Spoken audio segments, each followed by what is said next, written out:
What's up, everyone? Welcome to the episode 3 of the Unite Asia podcast. My name is Riz. We're going to start this video by thanking people for sharing this podcast so that the audience just continues to grow. For example, we've got, Luke Kohler, vocalist of Sick of It All, shared the last podcast of Odessa. A good friend, Greg, vocalist of Trial, and now he plays in Bystander, actually personally messaged me about the podcast. He says, listening to episode 2 now, this podcast is so good, my friend. It's eye-opening and mind-expanding for me. I feel like I have missed out on decades of incredible Asian bands. I have a lot of catching up to do. Thank you for this podcast and for all you do. That means the world to me, because that is the whole point of this podcast, to allow people from outside of Asia or around the world, or even just outside of certain countries in Asia, a chance to hear and learn about different scenes here that we do exist. Our scenes have been around for decades. So thank you, Greg, for that amazing message. What else do we have? We got our very first podcast review. And it was from Josh and Chris out of this amazing US-based website called In Effect Hardcore. He did such a great job reviewing certain things, including N and the content and the things that N was sharing. But he even started noticing certain things about like the cadence of the interview. He was noticing things which I appreciate, that I ask a question and then I just let the guest speak freely. I'm a fan of those types of podcasts where the guests get to speak. The person doing the interviewing doesn't constantly talk over the guest and interrupt and share their own stories, because for me, I probably tune into a podcast because I want to hear what the guest has to say. So I really appreciate that Josh of In Effect noticed that about myself. He also noticed, which is great to me, he noticed the background. He noticed the display that I have here, and I do purposely curate what's behind me, and I purposely look through my collection of records of Asian bands and make sure that stuff goes up. He immediately noticed, I think it was over here in that interview, in N's interview, where I had Korean hardcore punk band Flush's debut album on LP. It was in that wall over here. So I'm really impressed and actually stoked that he had noticed that. Thanks, Josh. What else do we have? We also have Saurav, a Nepali musician of a Nepali band called Breach Not Broken. He recently did a podcast that he's been running himself for weeks. He's got a great podcast. It's mainly in Nepali, but he's got some English. But he did a special one called Releasing Your Album and EP. What he was trying to do in it was trying to teach bands what to do once your music is recorded. Your job doesn't stop there as a band. You don't just stop with, okay, my music's recorded, done, it's printed on CD or vinyl or whatever it is. Your job has only just begun, because now you need to go promote it. There are millions and billions of bands releasing music every day. So what Saurav did was he allowed the bands and taught the bands what to do next, who to approach, who to contact to help promote your band and promote your material, promote your music video, EPs, tours, whatever it is. And one of the places that he mentioned that bands should contact is uniteasia.org. So that meant a lot. Thank you so much for noticing us. Next, speaking of Nepal, a band called Kids and Heroes left an amazing message on the podcast. He wrote, "It's so amazing these podcasts are coming out and helping share these amazing stories, news, and experiences." And that means a lot, because that's it. That's what we're trying to do, is try to bring an interesting guest on each episode so that the world can hear their stories through their own trials and tribulations in their lives, to share what happened to them, for their band, to be able to continue to promote their band and message regardless. So N did that, Odessa did that, today's guest certainly did that. Thanks for noticing. Okay, on that note, on to the news. All right, welcome to the news section of the Unite Asia podcast. I'm glad people noticed that in episode 2, we started putting this in there. There are a lot of bands releasing music all year round. We'll just try our best to capture just a bunch of them. I can't give you the whole thing because it would take hours and hours long, but I'm going to give you a little list of bands that you should be watching out for. All right, first on my list here is amazing Thai post-hardcore band called Brand New Sunset. They're about to release their 6th album called The Machiner. It's coming out in October. It's coming out on their own record label. They're putting it out themselves on CD, cassette, vinyl. This band is phenomenal. Not only are they phenomenal music-wise, but their live show is incredible. They are so loud, but not loud in like, oh my gosh, my ears hurt kind of manner. Loud as in you are wowed. You step back going, oh my gosh, this is an incredible band. They are so good. So watch out for their 6th album, The Machiner. Next, we've got awesome awesome hardcore punk band called Slant out of Korea, one of my favorites running right now. They have just finished their debut album. So it's off to the printers, and it should be out probably November or end of the year. The band says it's coming out on US label called Iron Lung Records, which is sick that US, UK, European labels outside of Asia are aware of our bands and actually signing them to release their music. Thank you so much, Iron Lung Records. You got a great band. Next, on the Korean front, we also have Combative Post, who are about to release their new album actually next month in September.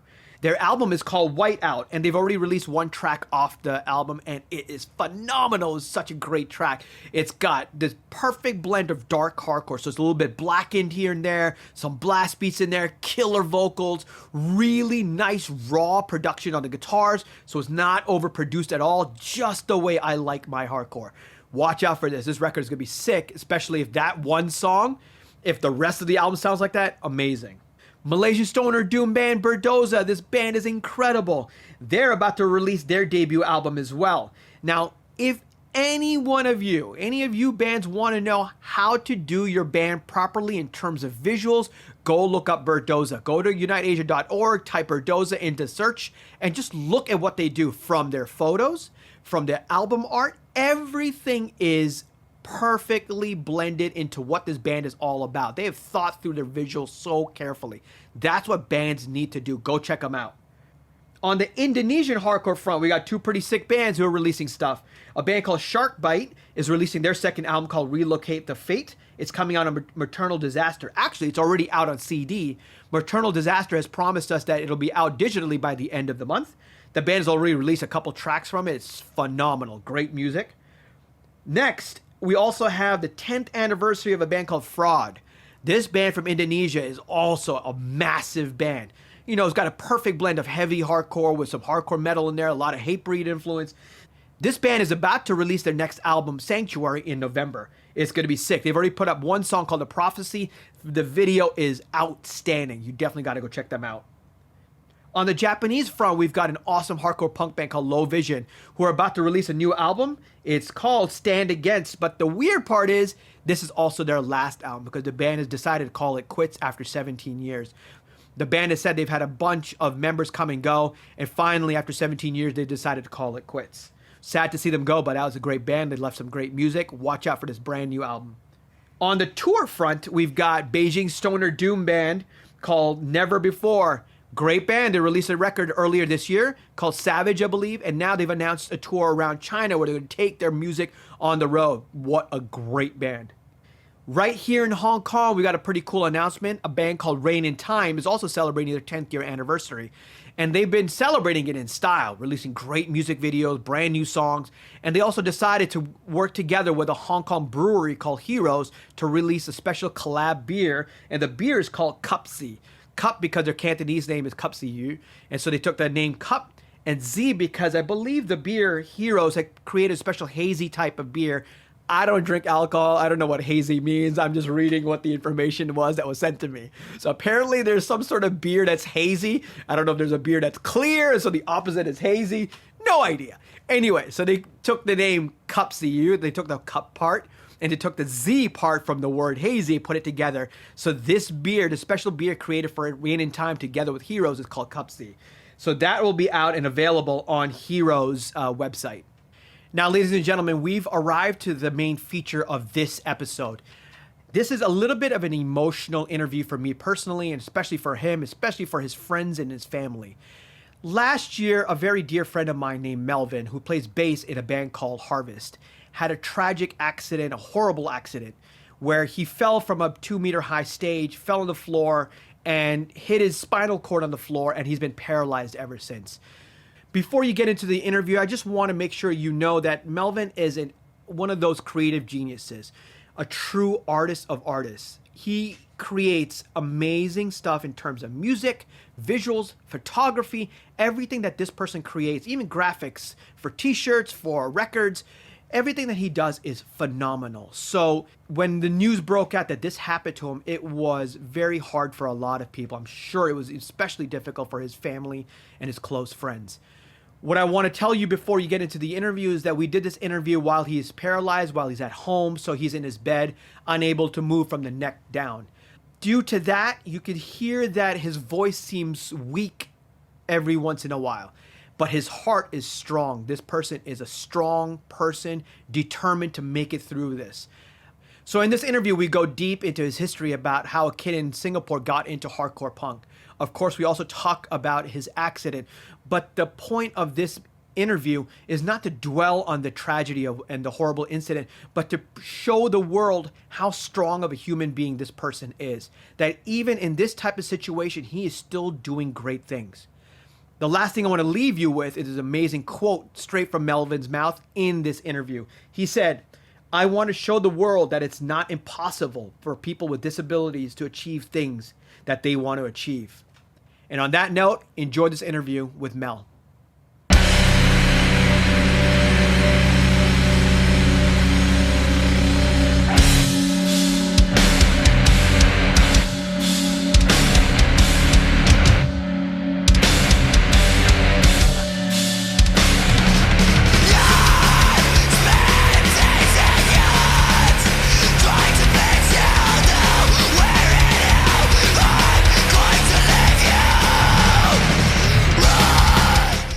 Welcome everybody to the third episode of the Unite Asia podcast. We continue to have the best guests ever. So episode 1, we had Anne of Second Combat. Episode 2, we had Odessa from the Philippines of Chokokoi. Today we have my friend Mel of Harvest fame from Singapore. How you doing, brother? What's up, man? I'm good. Good to see you, man. Yeah, And good to see you. for having me on this podcast. Dude, it's such an honor to have you on, man. I'm glad that we were able to make this work. Where are you right now? I am currently lying on my bed, which I spent like 3/4 of the day on. Yeah, but I mean it's kind of nice, but to be honest, I'm kind of like sick of lying down and sitting down. But definitely looking forward to the day where I'll kind of be like standing again in a way. So yeah. It's amazing that you're in this position, but you're still smiling, you're happy, you're still doing everything. I mean, you're going to be an inspiration for people for hundreds of years, my friend. I hope so. I mean, like, like having to hit like rock bottom, like the lowest point in my life. Like, I could only, like try to climb my way back up rather than, just try to like dwell in the lowest depths and like, be like feeling all sad and shit. So, I mean, life goes on, my friend. You're amazing, bro. You're so amazing. Now, with our podcast, what we usually do is we kind of go back to the beginning, like how people first got into certain types of music, because our audience is all over the world. So, like, for example, with N, instead of talking about Second Combat and drug-free Malaysia, we went to the very beginning, like how does a kid in Kuala Lumpur get into hardcore and punk? So is that okay with you, Mel, if we kind of go back to like the days of little Mel, young Mel, walking the streets of Singapore, and what was the day that you finally were like, whoa, what's this hardcore punk rock stuff? How can I find out more about this? Can you tell us how you got into it in Singapore? When I was probably like 15, 16, I kind of got influenced into like metal. So from there, after I graduated, I went to college, and then I met my dear friend Axel, and then from there, he kind of like got me, the earlier hardcore stuff like Miles Away, FC5, Since the Flood, the old Your Demise, 7 Star. It took me a while to actually kind of really like took a dive into it, and then he actually started inviting me to like shows, bands like For Better Endings and bands like that. So it was kind of like a mixed genre kind of thing.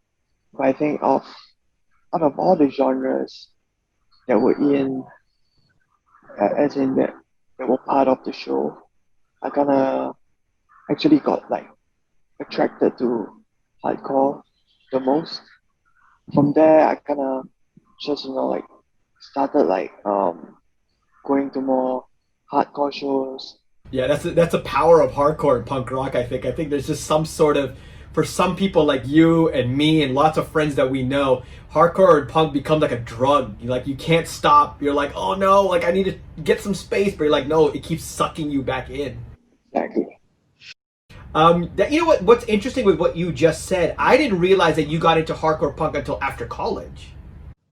It was about, I think I was like 17. But before that, like I was listening to quite a bit of metal and a lot of like punk rock, like bands like Catch 22, Lagwagon, Offspring, stuff like that. Yeah. I mean, the great old 90s bands, right? Lagwagon, NoFX, Fat Record stuff.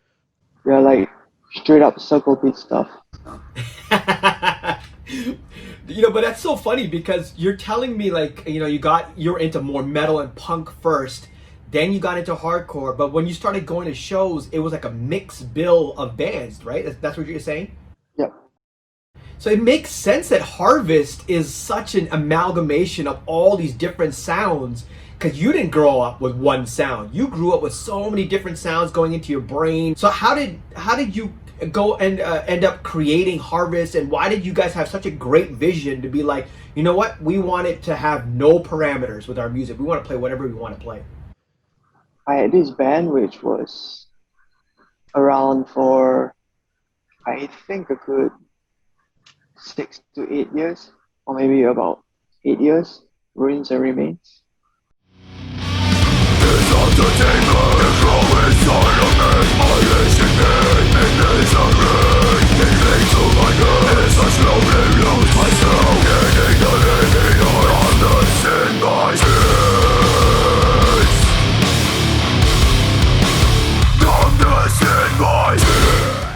So we were kind of like progressive metalcore in a way, but at the same time we mixed around other kind of genres together because all of us listen to a lot of different stuff.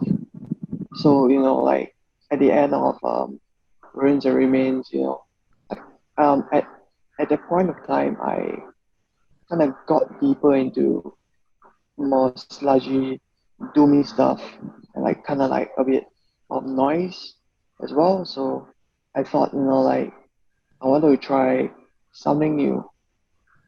I got Titian and Sanjay to continue a band which I had much like vision and hope into accomplishing what I really wanted to do.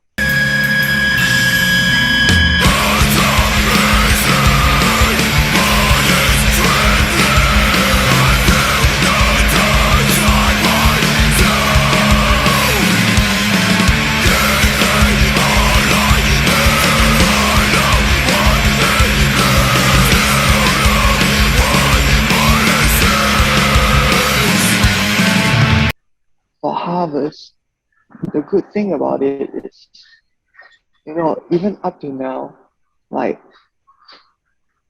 not many people can actually like describe what genre we actually play, because all three of us listens to all sorts of different stuff.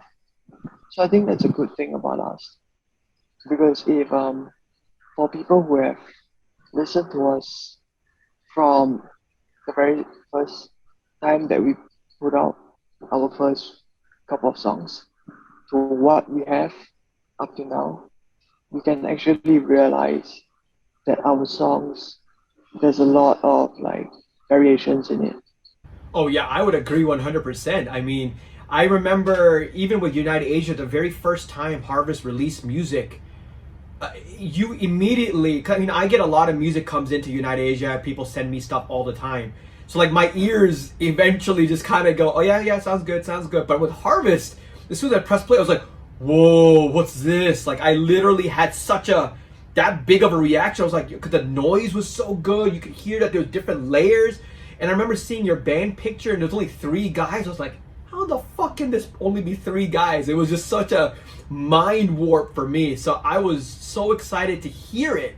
But bro, I mean, honestly, the day that really blew me away was when I flew down to Singapore to watch Straightforward's their last show. You were on that bill, right, Harvest? Yep. And that's when I was like, oh, this is a gem of gems of a band. Because I can't remember which band opened up. It might have been Fuse or someone. Like, it was already a great show, man. It was already amazing. My mind was already blown. And then you guys got on stage, and not only did you already have your guitars and stuff, you turned the house lights on, and you had tube lights right in front of the drum set and the bass amp. I'm like, what is... I was so blown away. And then when you started playing, man, that wall of noise that you guys are able to create, it has a sense of chaos. It has a sense of like journey. It has a sense that this band knows what they're doing, is really thought about how to play with soundscapes to create this amazing experience for an audience. Amazing, my friend. I was so blown away. Thanks, man. I appreciate it. Now, when you were first getting into hardcore punk, right, you were saying that your friend kind of almost like dragged you in. What was his name? Axel. So with him kind of showing you, kind of showing the ropes of what the punk rock and hardcore scene is in Singapore, when did you then decide to pick up an instrument, or were you already playing by then? I was I only started like really getting into like music, or rather like instruments. I think that was when I got first introduced to hardcore and punk, which was 17. You're trying to tell me that around 17 is when you decided to pick up the bass and start playing. Is that correct? Kind of, but actually, I picked up the bass when I was 14, and I was in like secondary school, which was kind of like before college, Yeah. and I was just like jamming shit like Blink-182, Green Day, stuff like that, very general hit stuff at that point. So after I actually got like influenced, or rather brought in to like the entire like hardcore punk community, I took my instruments more seriously, and so I was going to gigs a lot, and luckily I got like to join a band called Sidekicks. Yeah, so we played like pretty straight up like hardcore punk. So we were very like, I would say, influenced by like verse, hard, F hard. It was nice to be part of a band at that point of time, which was kind of, I wouldn't say famous, definitely not famous. It's not the right word, but kind of like known, because the community isn't that big yet, and there weren't like many bands around. I mean, the only couple of bands that were around were like Forgive, Sidekicks. I can't really remember all the other bands. What year was this? 2007, 2008. Yeah, so I got a chance to like play bass for them, and I think it was I played for them for maybe 4 or 5 years. Wow. And then we disbanded. But in those times, it was kind of nice because we actually opened for Have Heart, played for Walls of Jericho. We toured like Malaysia. Um, we toured with Antagonist AD. Wow. That's amazing that your first real like hardcore punk band already opened for Have Heart, already opened for Walls of Jericho. That's crazy, bro. You started on such a high note. I guess I was just really blessed and lucky.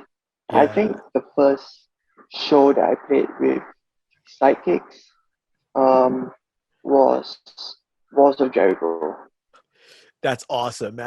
I can't imagine. No, I can't imagine. I don't know what my first show was in front of like other 11-year-olds. So I can't imagine your situation. Always an experience, I guess. It makes me wonder then, of course, with you joining hardcore punk and your friend Axel showing it, and you're saying that you grew up more on metal, you grew up more on punk rock, but then at the end of the day, you chose the path of hardcore and punk rock. Can you remember what was it? What's so special about hardcore and punk rock that you're like, oh, this is more for me? I think at that point, it was a community. So, like everyone's so tight-knitted. And the group of friends that I was hanging out with always had each other's backs. And I think at that point, one of the things which made me kind of chose hardcore/punk was because of how energetic the shows were and the experiences that I actually had at shows.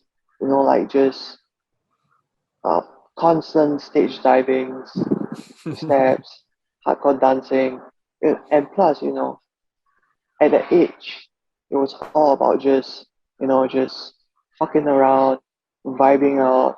So I think that was one of the main things which kind of made me kind of like stick to that. And at that point, although there were like other communities around, like the screamo community and like the punk rock community, but these communities were not as tight knitted, and the shows were, I wouldn't say not fun, but it was kind of like a complete different. It was on a whole, as in like hardcore and punk was on a whole new level compared to the other genres. Yeah, I mean, that's exactly because I grew up also listening to metal first. And even though when I was growing up listening to metal in Hong Kong, I would listen to hardcore stuff and punk bands. It still didn't mean that much to me yet because I have to see hardcore and punk in front of you. Like, and exactly what you just said, like when you go to a hardcore show, the show is not just on the stage. The show is also in the pit. It's also on the side. It's also at the merch table. Like the whole thing, as soon as you walk in the door, the entire thing is an experience. And that's exactly what I remember walking out of. I think it was 1994 when I went to my first real hardcore shows in the States. And when I saw Sick of It All and just the entire room, I'm like, I don't know. Where should I watch? The band is completely covered by the audience because the audience was on stage. Yeah. It's like, that's like you're saying, right? 360 degrees thing. Yeah. The show's like, yeah, you're right. The show's all around you and you're going to miss something. You're like, oh, like a friend will be like, did you see what that guy did? I'm like, what guy? I was watching in that direction. They're like, no, there's a guy that jumped from the wall back there. And then someone else says the same stuff to you. And then you'll be like, what? What the fuck did I just say? Yeah, man, it's crazy. I also kind of want to go back to like Singapore is such a like fertile ground for bands. Like you guys in Singapore, it's a small country, like everyone knows it's a small country, but there are so many bands there and the bands are all doing so many great things. And like you said, it's almost like every genre of music in Singapore has its own little community. What do you think is in the waters of Singapore that it breeds that kind of music, that kind of love for starting bands? Singapore is such a small country. People of my generation, or like the generation after me, or the generation before me, all of us were kind of like, trying to find something to do. And, I can't speak for everyone, but I think from what I realized is that, like music was one of the it was kind of like the main thing that made everyone get together in a way. You know, no matter which genre, community you're from, it kind of just like brings people together. Why people really want to get into music is because, bluntly, I would say people just want attention. Second thing, people want to tour and see the world. I mean, Yeah. everyone wants to do that, you know. Any Yeah. guy who just started playing music, that is one of the first things. And also, you know, there's not so many things to do in Singapore, to be honest. I like what you said first too. Like you said, it's also a great way to build community and a unifying thing. It's what brings people together. Yeah. But then you're right. There's other reasons that people will probably be getting into music. Yeah. Can I ask, you know, like one thing I've noticed besides how many bands there are in Singapore is that like every person in Singapore that's in a band is in like 100,000 other bands. So what is that about in Singapore? That's the funny thing, man. Like, I myself am one of those persons, you know. So I think, like, you know, as time kind of goes by, you know, you get exposed to like other genres, subgenres, you know, as a person, or rather as most musicians, people want to like explore other genres as well. So it's not that, you know, they want to like ditch their very first band.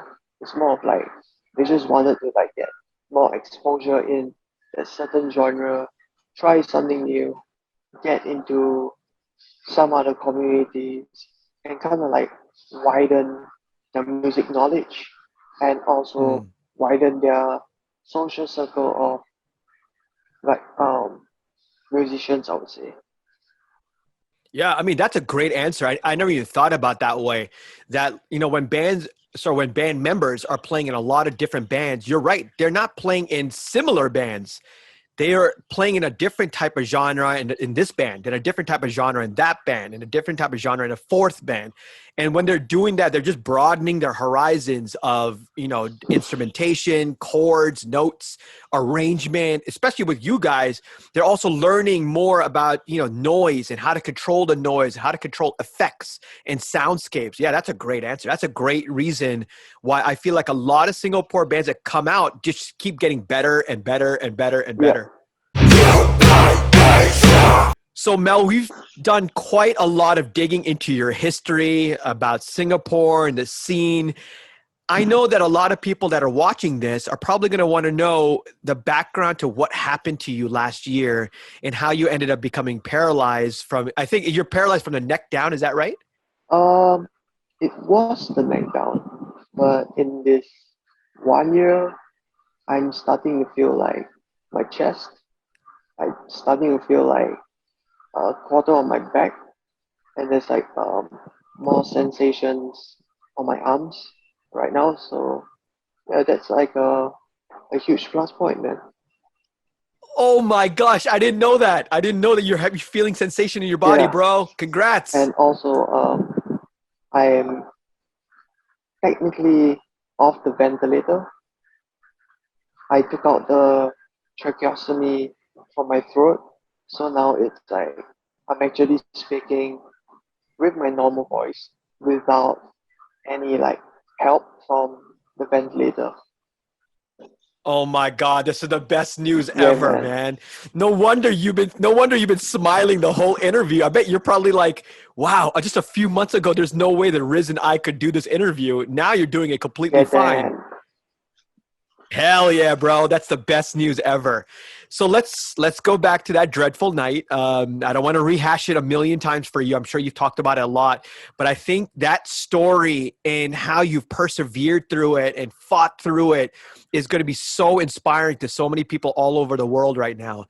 So Mel, can you take us back to that night? I think it was almost a year ago. What happened that night? So what happened was I had a couple of drinks, and then I think it was kind of like slippery on this platform.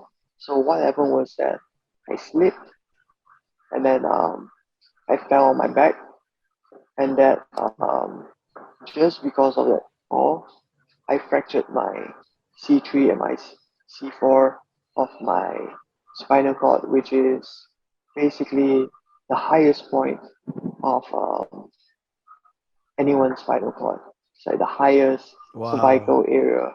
And most of the times, when I ask myself, like, why did I have to fracture or, rather fracture my C3 and C4? But, every single time I think about that, I could have dislocating my C1 or C2, which would completely leave me paralyzed. Or I could have just died, but kind of glad that, I'm still here, being able to do this interview with you. Of course, like, there's still a chance for me to get better. So just really, hoping for that and just trying my best. Since I'm given the second chance to live, like, there are so many other people out there in this world who are suffering like way more than I am. And so I just thought, it would be unfair to them to be, just dwelling in sorrow and just, constantly thinking about dying. So, like, these people are fighting their fucking asses off. I should be doing the same. Can I ask you, was there a period where you felt like you were in like a dark place after this happened? Dude, like, I was in the ICU for 3 months. Oh. For 100 fucking days. Wow. And, being in the ICU is just filled with like, it's just depressing. I couldn't see, I could only see day and night. I couldn't see trees at all. In 100 days, went downstairs to just be wheeled around like twice. So for the other 98 days, I was stuck in bed looking at 2 giant digital clocks and just hearing like, oh my God, those medical sounds, beeps and all that, people getting transferred in and out. I think in that 100 days, I've seen like at least 20 people dying from my eyes. Yeah, so oh my gosh. that's pretty fucked up, and yeah, that was depressing. And plus, even before the accident, I was already like battling severe anxiety, and I was kind of like battling like mild like depression as well. But with this happening, waking up in the hospital and finding myself not being able to move, and like with a huge ass fucking tube stuck in my mouth, not being able to talk, getting like constant like infections and just being like on medications all the fucking time. It was just really fucking sad. I mean, of course, like, the hospital team actually brought me out of that place. But then again, with suffering from mental, I wouldn't really want to call it like mental illness, but suffering from that. It constantly brings you back, when your mind starts to wander. And I'm someone who can't stop worrying or thinking about things, like even when there's nothing to worry about, situation that I'm in, I just can't stop fucking like, thinking about shit, like, when am I gonna get better? Am I even gonna get better? Stuff like that. Yeah, I mean, I can't imagine your situation because like you just said, you fell from a 2-meter height. you hit yourself on the floor, but you were knocked out, right? And the next moment you woke up was in a hospital with the tube in your mouth. Is that right? Oh my God. I cannot imagine how strong of a person you have to be able to get through that for the next 100 days where you're like, I don't know what happened. Do you remember who told you what happened? So after I woke up in the hospital, I think I was on so much medication that I was kind of like in and out of like everything for a good 3 to 5 days. And then I think after that, the doctor actually told me that I fractured the highest and the most important part of my spinal cord, and you might not be able to move for quite some time. What was your reaction when he said that? I literally said like, what the fuck? Yeah. God, I can't imagine. They didn't tell me what happened because they were not at the venue, at the place itself. But I think a couple of days later, I kind of like digged out stuff from Sanjay and Tijian about it, and they actually kind of told me what happened because they saw the whole thing happening. Now, Mel, so then you were in the hospital for 100 days. After the 100 days, then were you finally able to go home? Is that that's where you are now, right? I actually got discharged straight from the ICU back home. And do you feel like once you got home, your mental state started to get a little bit better? Because it's always nice to be around family, just being in my own space. But I'm still getting like attacks, anxiety attacks and depression because although I'm home, but like I'm still suffering from pretty severe depression, and I am actually currently seeing a psychologist about it. Yeah. Good for you. Like there's one thing I learned, as much as it can get really bad, but there's one thing I always believe is that no matter how bad it gets, it will eventually be over.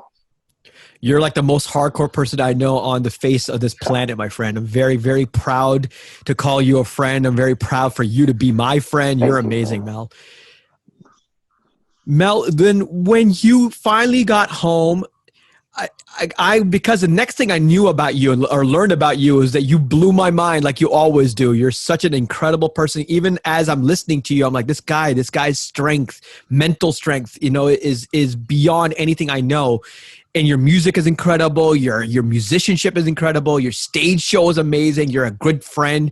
The next thing I know is you started your own t-shirt company. Like, what, dude? What? You're like Superman. Can you tell us, how did Green Spell come about? So, like when I was in the hospital, my brother started his own business management firm. And then because I didn't want to be someone who is counted, who is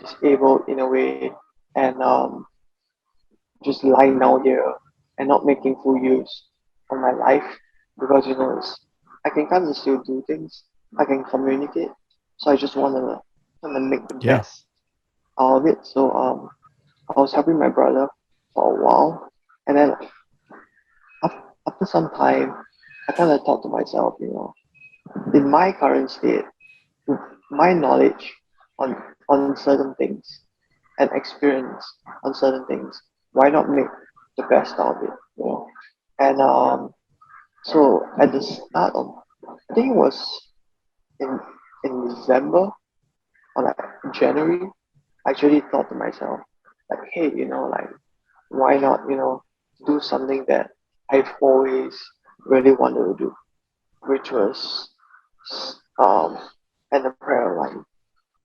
That's amazing, man. I'm wearing it right now. right here. There it is, the green Spell t-shirt. But you're right. I mean, you have like everything that I've seen from Harvest. Like I've got the CD in my hand right here. I mean, the artwork in this is phenomenal. Everything that you've done visually is just everything. I mean, like the cassette design too. I mean, and I think, are you the main designer for a lot of these designs? Yeah, I did everything actually.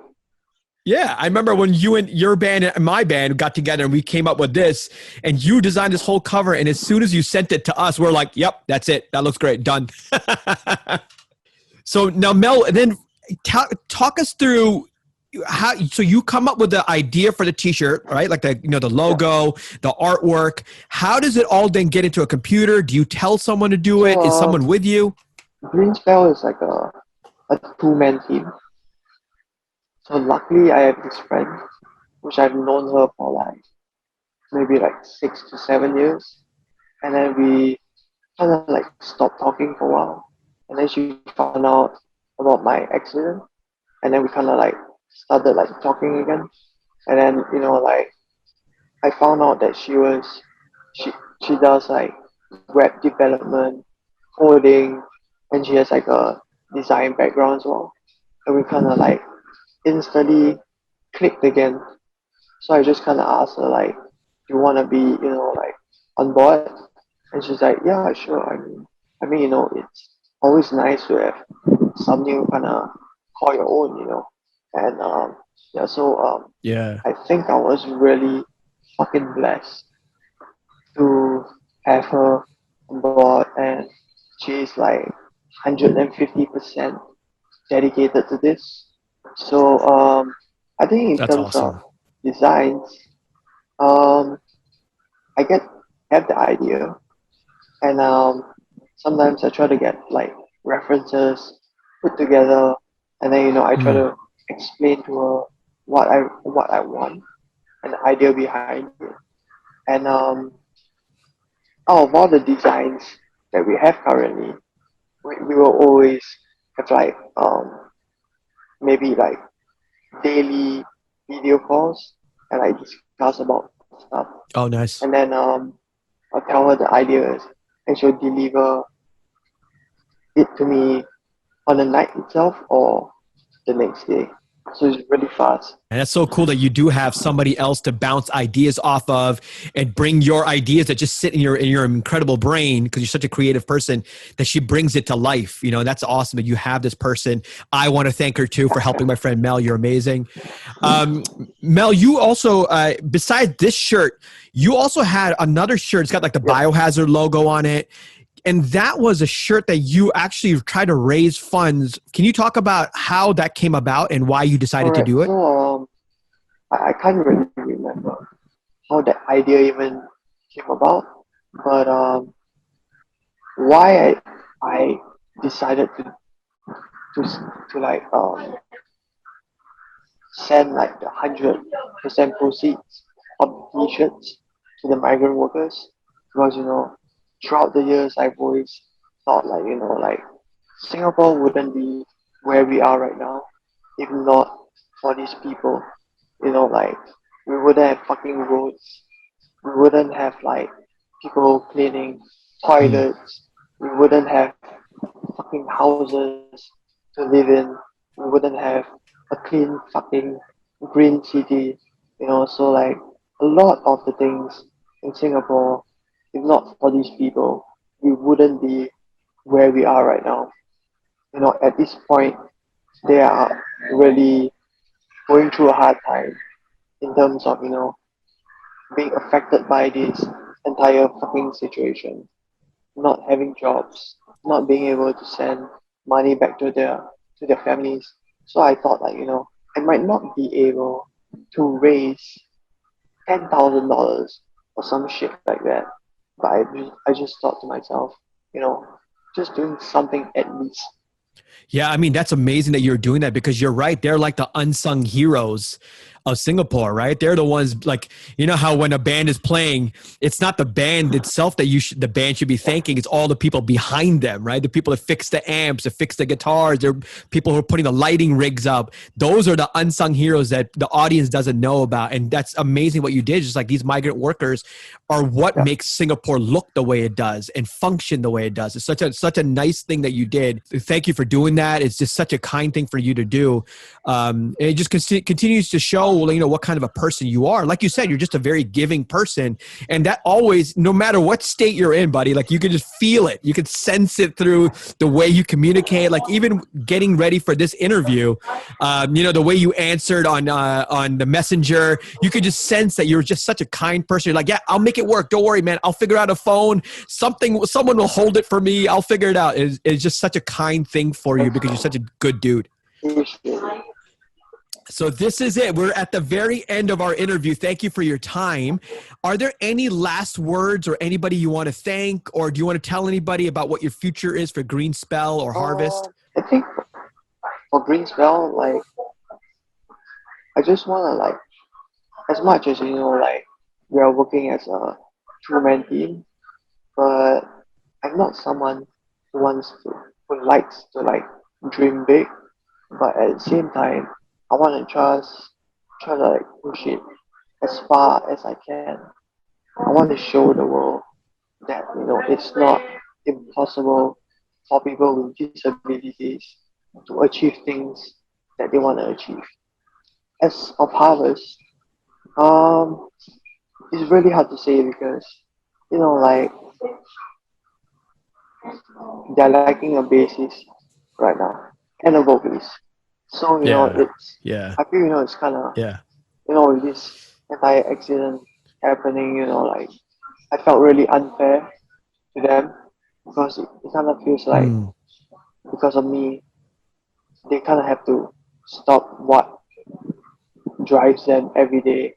You know, like, we could have done so much more, but, you know, like, shit happens. And, I mean, I just hope, you know, like, miraculously, you know, I become better again and we can, you know, start writing stuff again.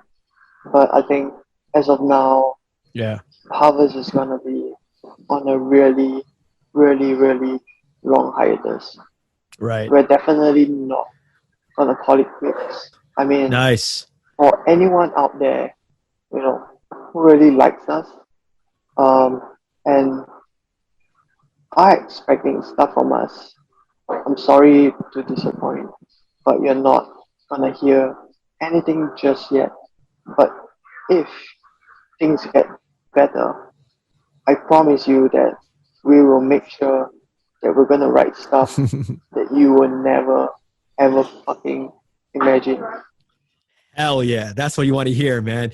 I mean, like, lucky for the world is that you've already released music that we can listen to over and over again and just keep waiting for the day that you're back out.